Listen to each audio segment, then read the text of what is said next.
बेटमा में हुई महिला की हत्या की गुत्थी को पुलिस ने सुलझाते हुए उसके पति को गिरफ्तार किया है। पुलिस ने जब आरोपी से पूछताछ की तो बेहद चौंकाने वाला खुलासा हुआ। पुलिस की माने तो महिला उसके पति से 25 साल छोटी थी और शादी के बाद वह उसके साथ नहीं रहना चाहती थी, जिसकी वजह से वो उसे छोड़कर चली गई। करीब 2 महीने तक वो जब घर नहीं लौटी तो आरोपी ने पुलिस से शिकायत की, जिसके बाद महिला दोबारा अपने घर लौटी। लेकिन इसके बाद भी महिला ने पति के साथ नहीं रहने की इच्छा जाहिर करते हुए दोबारा पुलिस के पास जाने की चेतावनी दी, जिसके बाद आरोपी भारतेंदु ने उसकी गला दबाकर हत्या कर दी और उसे सामान्य मौत बताकर उसका अंतिम संस्कार करने शमशान घाट पहुंच गया। लेकिन महिला के परिजनों की शिकायत के बाद पुलिस तुरंत शमशान घाट पहुंची और शव को बरामद कर पोस्टमार्टम करवाया। जब पीएम रिपोर्ट आई तो महिला की गला दबाकर हत्या करने का खुलासा हुआ, जिस पर पुलिस ने आरोपी को गिरफ्तार किया। 2020 को मृतका संजू कुमार अपने एक दोस्त के साथ घर से चली गई थी, जिस पर से 14 जुलाई को ही वो दस्तयाब हुई। दस्तयाबी पर से उसके पति के पास चली गई। बाद में पति से उसकी नहीं बनी, पुनः वो अपने माता पिता के घर चली गई, जिस पर से उसका पति भारतेंदु उसको उसके मायके से अपने घर ले आया और 3 तारीख को ही सुबह मृतका अपने पति और पुत्र के साथ कि मेरी तबीयत ख़राब है, डॉक्टर के पास ले चलो, बेटमा आई।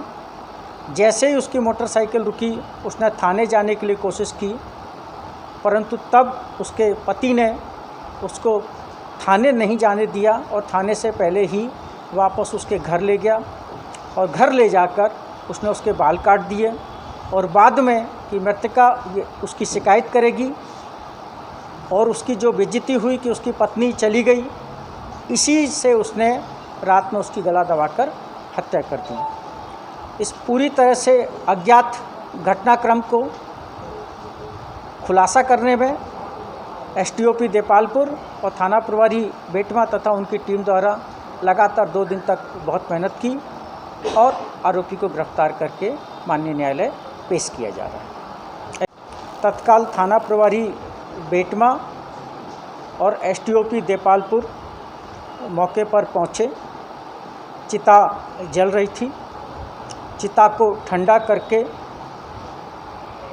चिता के जो अवशेष थे उनको इकट्ठा करके प्रिजर्व किया गया। एडिशनल एसपी मऊ को भी मौके पर भेजा गया। एफएसएल टीम मौके पर भेजी गई। प्रथम दृष्टया संदेहास्पद मृत्यु होने पर से थाना बेटमा में मर्ग कायम कर जांच में लिया गया।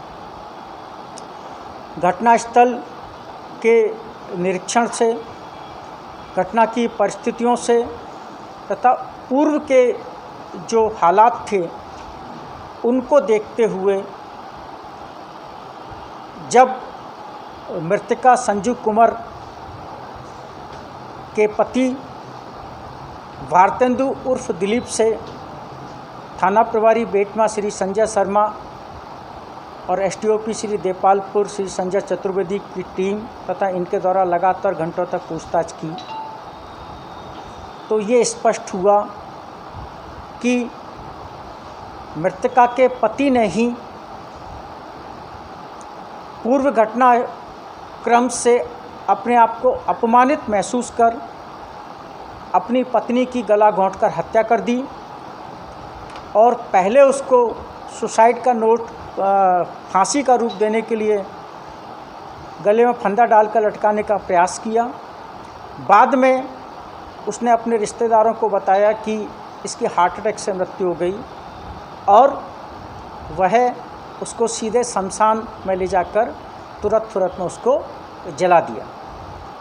बिना थाने पर सूचना दिए जो व्यक्ति उसकी अंतिम यात्रा में शमशान में उसको जलाने में सम्मिलित रहे हैं उनके विरुद्ध पृथक से माननीय न्यायालय में इस्तिगासा प्रस्तुत किया जा रहा है और आरोपी भारतेंदु को धारा 302 भारतीय दंड विधान के तहत अपराध कायम कर गिरफ्तार किया गया है। इस मामले में अब पुलिस आरोपी के परिजनों पर भी कार्रवाई करेगी, जिन्होंने जुर्म को छुपाने में आरोपी का साथ दिया है। Bureau report, N news, Indore.